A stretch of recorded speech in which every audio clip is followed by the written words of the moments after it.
هل كان مستر اكس اخر ما جمع بين هنا الزاهد واحمد فهمي؟ بعد 4 سنين جواز، هنا الزاهد واحمد فهمي انفصلوا، واسرار اتكشفت عن انفصالهم قبل الاعلان على الطلاق بشهور. ليه تم الاعلان على الطلاق في الوقت ده بالتحديد؟ هل هم انفصلوا فعلا من شهور وكانوا مش عايزين الناس تعرف؟ ويا ترى هنا كانت عايشه فين وقت ما انفصلت عنها؟ وازاي كانوا اشهر ثنائي في الوسط الفني ووصلت الامور بيهم للدرجه دي؟ لو عايز تعرف الحكايه كمل الفيديو للاخر ودوس لايك واشترك بالقناه. اسم الفنانه هنا الزاهد واحمد فهمي صدر الترند على السوشيال ميديا خلال الايام اللي فاتت بعد ما كشفوا عن خبر انفصالهم في الفتره اللي فاتت. انتشرت اخبار عن طلاقهم، لكن الاثنين التزموا الصمت، وبسبب انشغالهم في تصوير اعمالهم الفنيه كانوا مؤجلين خبر الانفصال. ومن الناحيه الثانيه طلعت والده هنا الزاهد واتكلمت عن حقيقة الطلاق، وقالت مفيش طلاق وعلاقتهم كويسة جدا ومفيش أي مشاكل بينهم. وفجأة كشفت هنا الزاهد عن حقيقة الخبر ونشرت ستوري من خلال حسابها على الانستجرام، وقالت الحمد لله تم الانفصال رسمي بيني وبين أحمد بعد 4 سنين جواز، وربنا يكتب لكل واحد فينا الخير. بعد ما هنا أكدت خبر الانفصال، في ناس كتير قالوا إن كان في دلائل واضحة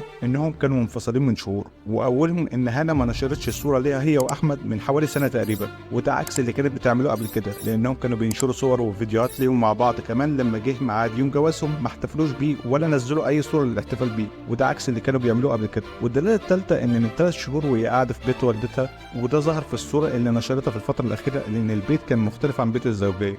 وكمان اللي اكد اكتر للجمهور ان حصل مناسبات كتير تخص احمد وهنا، ومحدش فيهم كان بينزل حاجه، اخرهم العرض الخاص لمسلسل سفاح الجيزه لاحمد فهمي. هنا ما حضرتش ولا حد من عيلتها، خصوصا ان دي اول مناسبه بعد اشاعات انفصالها. هي اكتفت بس بتهنئته على انستجرام وقالت له فخوره بنجاح المسلسل اللي تعبت فيه قدام عيني، وترجع تعبان جدا من المسلسل نفسيا من المشاهد الصعبه دي. مبروك ومبروك لكل كاست العمل. وده بس عشان تداري على الاشاعات اللي طلعت في الوقت ده كله ان الجمهور مراقب ان صورهم ما حذفوهاش ولا عملوا الغاء متابعه لبعض. واخر صوره نشرها فهمي بتجمعه بهنا كانت في عيد الحب 14 فبراير اللي فات، وعلق عليها عيد حب سعيد يا حبيبتي، دايما مع بعض ومالي عليا حياتي. اما اخر فيديو نشرته هنا مع فهمي كان في نوفمبر اللي فات احتفالا بعيد ميلاده، وعلقت عيد ميلاد سعيد للنص التاني والعديد من المغامرات معه. بدايه قصه حب وارتباط هنا واحمد كانت بعد تعاونهم مع بعض في اكتر من عمل فني، زي الواد سيد الشحات اللي اتعرض في رمضان 2019، وخلال العمل ده نشأت قصه حب قصيره بين الثنائي انتهت بالجوازات. وكمان تعاونوا في مسرحيه جوازه مع افراطي اللي اتعرضت في السعوديه،